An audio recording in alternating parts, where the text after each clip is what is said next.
Greetings, Eric Backup. Thanks for coming back. We're going to talk about coffee and gut health. A question I get asked regularly from subscribers is, Eric, how does coffee affect my gut? Is it bad? Should I keep away from it? Is it junk? I really enjoy coffee, some people say. So coffee has many effects on your digestive system, just like it has many effects on your overall health. Right? Coffee can agitate some people. In other people, it can actually calm them down. It's true. Some people actually feel relaxed when they drink coffee. Many people have a cup of coffee to concentrate more if they're writing or doing particular work. But like anything in life, if it's really good, it's either illegal, bad, fattening, something like that. That's what a lot of people think. There's a hook. There's something there, that it's going to cause pain. There's a problem. Coffee, for many people, is a ritual. It's a daily ritual. They really enjoy it. My wife, for example, really enjoys coffee.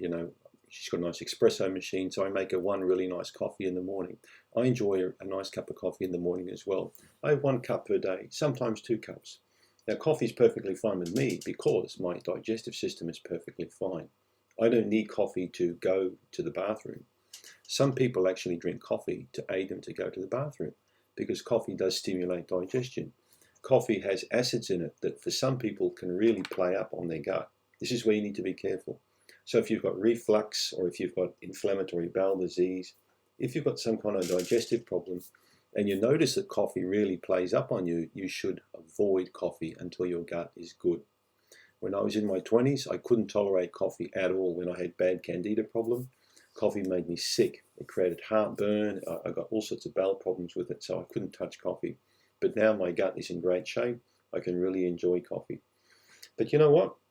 Studies have shown for and against, like anything else, There was a study conducted in 2009 involving 16 healthy adults where they took fecal samples of these people, extensive fecal samples, using quite very intense laboratory method to have a look at what type of populations of bacteria they had, the beneficial, the imbalanced, etc. And then they put these people on 3 cups of coffee a day for a period of 14 days, and then they did the fecal analysis again. And they found that the bifidobacteria were increased on the people who drank the coffee versus the people who don't generally drink coffee. So that's quite interesting. But they also found the activity of these beneficial bacteria was improved, in fact.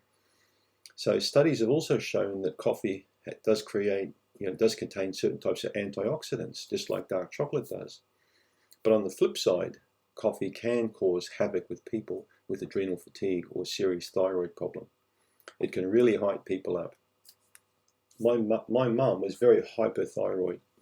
She was really high anxiety person. Now she would be drinking on average 10 to 12 cups of coffee per day. A lot of Dutch people from my heritage, drink ridiculous amounts of coffee. My granddad drank up to 15 to 20 cups per day. That's not unusual for an old Dutch guy. That's what they did. And he proudly showed me a whole jar full of kidney stones when I was a teenager, which shocked the heck out of me. And I realized later on that the kidney stones likely came from ridiculous amounts of coffee and no water consumption.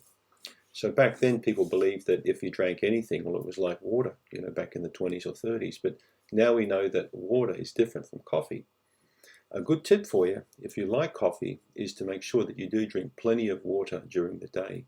So don't think that coffee and tea are substitutes for water, because they're not.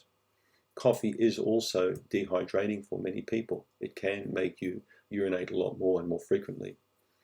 So just to recap, if you've got a gut problem, especially upper GI like stomach, reflux, heartburn, or if you've got quite a bad problem with your pancreas, if you get blood sugar disorders, for example, if you've got inflammatory bowel disease or irritable bowel syndrome or a known gut problem, you're probably best to avoid coffee until you improve that gut problem.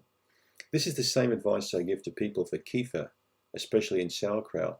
Don't put a heap of that stuff in your gut if it's all playing up and then expect the gut to come right. It doesn't work like that, guys. It doesn't work like that. All these websites that tell you to eat tons of, this food, this probiotic, prebiotic food, it's actually dumb advice. If your gut's really messed up, you're not going to turn it around by eating lots of kefir and sauerkraut. Yogurt's a little bit different. Yogurt's a culture. But just watch out for these ferments especially. But anyway, where was I? I was talking about coffee. The other thing I like about coffee, the effect it has an effect on getting people to sit down and talk. Okay, so it actually aids a little bit like a counseling device, in my opinion. Is when you're sitting down with a really nice cup of coffee with a good friend, you're going to talk about stuff. You're going to talk about the fact that your husband's a pain in the butt, or that your mother-in-law is giving you a lot of crap, you know. You're going to share things with people. Socially, it's a very nice beverage. I remember watching a documentary that the whole New York Stock Exchange was in fact built around coffee. It's an amazing substance. So it has quite long-standing social implications too. I think it's great for people to drink coffee, I really do. But like anything, it's also not great if you have too much of it, all right? So I've had patients over the years that drink excessive amounts. The most remarkable patient I had in terms of coffee when I practiced in Australia was a man drinking 30 cups of instant coffee per day. Well, that's stupid. That's just dumb. You don't do things like that. Why would you drink 30 cups of coffee a day? So there you have it. Coffee's good, coffee's bad. But coffee in the middle there, if you've got a good gut like me and you drink small amounts, it's a great thing to have, okay? So just remember, if people tell you that coffee's bad for you, it really depends on you as a person, depends on your situation, depends on your nervous system, depends on your gut. And if you enjoy coffee like me, then have a cup of the stuff, all right? But make sure it's a good one. Don't drink that instant junk or that stuff from those big chains. It's usually junky. Make your own espresso like me, and you won't regret it. Thanks for tuning in.